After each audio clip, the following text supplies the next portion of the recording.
So next continuation 91 question. Permutit is chemically. Permutit అంటే ఏంటంటే మన పర్మిట్యూట్ ప్రాసెస్లో వాడే రెజిన్ ఏంటంటే sodium aluminium silicate. Sodium aluminium silicate Na2Al2Si2O8. So this is the permutit. Sodium aluminium సిలికేట్స్ను permutit అంటారు. ఈ మొత్తాన్ని Al2Si2O8ను మనం సింపుల్గా జెడ్ అని రాస్తాము. మనం రాసేటప్పుడు Na2Z అని రాస్తాము. దీనికి 2 నెగిటివ్ ఛార్జ్ ఉంటుంది. సో కాబట్టి 2 సోడియమ్స్ ఆర్ రిక్వైర్డ్. సో ఇక్కడ sodium silicate, aluminium silicate, hydrated aluminium silicate. Aluminium silicate అని ఉంది, ఇక్కడ సోడియం లేదనమాట. కాబట్టి this is the answer. Water ఉంటే దాన్ని హైడ్రేటెడ్ అల్యూమినియం సిలికేట్ అని కూడా అంటారనమాట. ఇంతకుముందు కూడా ఈ క్వశ్చన్ వచ్చింది. మన సోడియం సిలికేట్లో పర్మిటెడ్ ప్రాసెస్లో యూజ్ చేసే దాంట్లో ఏ మెటల్ ఉంటుంది అన్నప్పుడు అల్యూమినియం అని చెప్పామన్నమాట. Hydrated sodium aluminium silicate is the permitted అనమాట. నెక్స్ట్ క్వశ్చన్ వచ్చేసి the anion exchange resin is possess. Anion exchange రెజిన్లో అసిడిక్ గ్రూప్ ఉంటుందా, బేసిక్ గ్రూప్ ఉంటుందా, యాంపోట్రిక్ గ్రూప్ ఉంటుందా, బెంజో గ్రూప్ ఉంటుందా అని చెప్పారు. మనం ఆనయానిక్ ఎక్స్చేంజ్ రెజిన్లో ఆల్కైల్ ఆల్కహాల్ కానీ ఆల్కైల్ అమైన్స్ కానీ యూజ్ చేస్తాం. ఆల్కైల్ ఆల్కహాల్ కానీ ఆల్కైల్ అమైన్స్ కానీ యూజ్ చేస్తాం. ఈ OH కానీ NH2 కానీ బేసిక్ నేచర్ ఉంటుంది కాబట్టి మనకు ఇది బేసిక్ గ్రూప్ ఉంటుంది అని చెప్పొచ్చు అనమాట.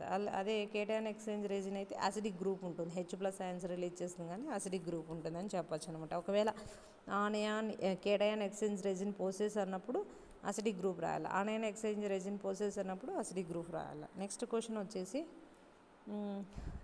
కెమికల్లీ రస్ట్ యొక్క కెమికల్ ఫార్ములా ఏంటంటే Fe2O3XH2O. Fe2O3XH2O. ఎక్స్ వాల్యూ అనేది 3 కానీ <3 కానీ ఉంటుంది. 3 కానీ <3 కానీ ఉంటుంది. So Fe2O3XH2O. హైడ్రేటెడ్ ఫెరిక్ ఆక్సైడ్ను మనం ఏమంటారు, రస్ట్ అంటారు. Fe2O3NH3 కాదు, Fe2O3 ఐరన్ కాదు, ఓన్లీ Fe2O3 కూడా, దాంతోపాటు ఐరన్ వాటర్ మాలిక్యూల్ ఉంటేనే అది రస్ట్ అవుతుంది అనమాట. Next question the gradual loss of metal by chemical or electrochemical action of environment is called the corrosion. ఇది డెఫినేషన్, మీరు కరోజన్ డెఫినేషన్లో నేర్చుకుంటారు. It is electrochemical reaction. సింపుల్గా corrosion is called the oxidation అని కూడా మనం ముందు వీడియోస్లో డిస్కస్ చేసుకున్నాం. Corrosion is nothing but oxidation. It's electrochemical reaction అనమాట. So next which of the following is thermosetting plastics. మీకు థర్మోసెటింగ్ ప్లాస్టిక్స్ ఉంది. థర్మోప్లాస్టిక్స్ అడిషనల్ పాలిమరైజేషన్ వల్ల ఫామ్ అయితే, థర్మోసెటిక్స్ వచ్చేసి కండెన్సేషన్ పాలిమరైజేషన్ వల్ల ఫామ్ అవుతాయి. ఇక్కడ మన which of the following thermosetting plastics అంటే ఏంటంటే, ఒకసారి మనం హీట్ చేసినాక సెట్ అయిపోయినాక ఇంకా మళ్ళీ ఒకసారి హీట్ చేసి దాన్ని మౌల్ చేసి కూల్ చేసినాక సెట్ అయిపోతుంది. మళ్ళీ దాన్ని హీట్ చేసి నార్మల్ స్టేజ్లోకి తీసుకురాలేము. అలాంటివి అన్నీ ఏమంటారు, థర్మోసెటింగ్ ప్లాస్టిక్స్ అంటారు. పాలిస్టైరీను ఇవన్నీ వచ్చేసి మనకు థర్మోప్లాస్టిక్స్ అన్నమాట. The Bakelite is example for the thermosettings plastics అనమాట. Next the tetrafluoro ethane is a monomer of.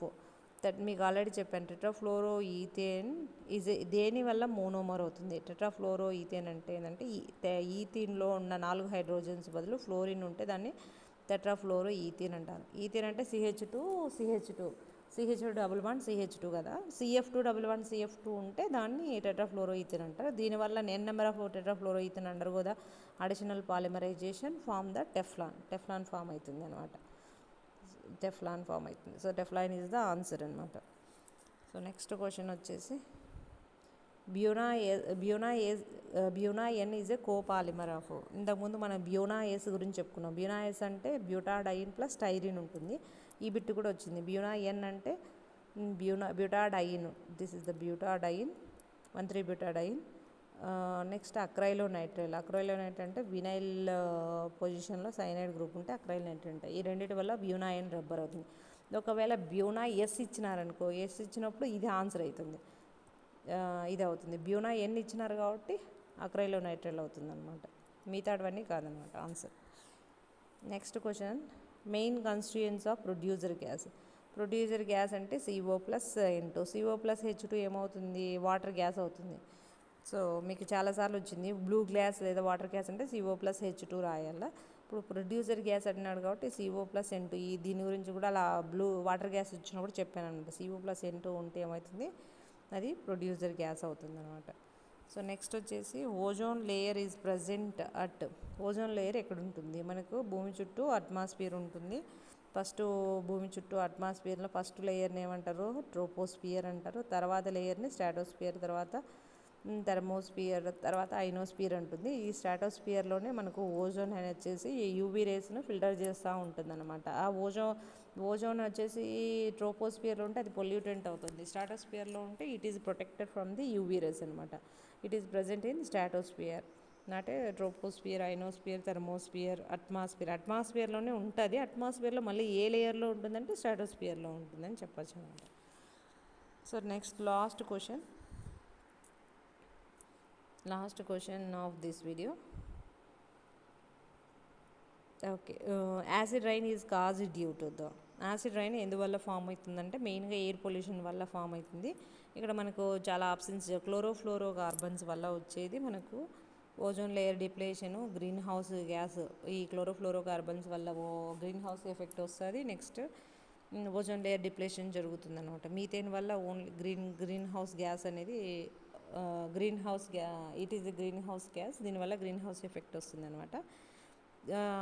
Next carbon monoxide వల్ల కాదు, oxides of sulphur and oxides of nitrogen, SO2 or NO2 or SO2 SO3 or NO2 NO3, వీటి వాటర్తో react అయినప్పుడు ఏమవుతుంది, acids form అవుతాయి. H2SO3 are SO3 అయితే H2SO4 form అవుతుంది. ఇక్కడ NO2 అయితే వాటర్తో రియాక్ట్ అయినప్పుడు ఏమవుతుంది, HNO2 ఆర్ HNO3 ఫామ్ అవుతుంది. వర్షం పడినప్పుడు ఈ యాసిడ్స్ H2SO4 కావచ్చు, నెక్స్ట్ HNO2 ఆర్ HNO3 కావచ్చు, ఇవన్నీ మిక్స్ అయ్యి యాసిడ్ రైన్గా ఫామ్ అవుతాయి అన్నమాట. ఓకే.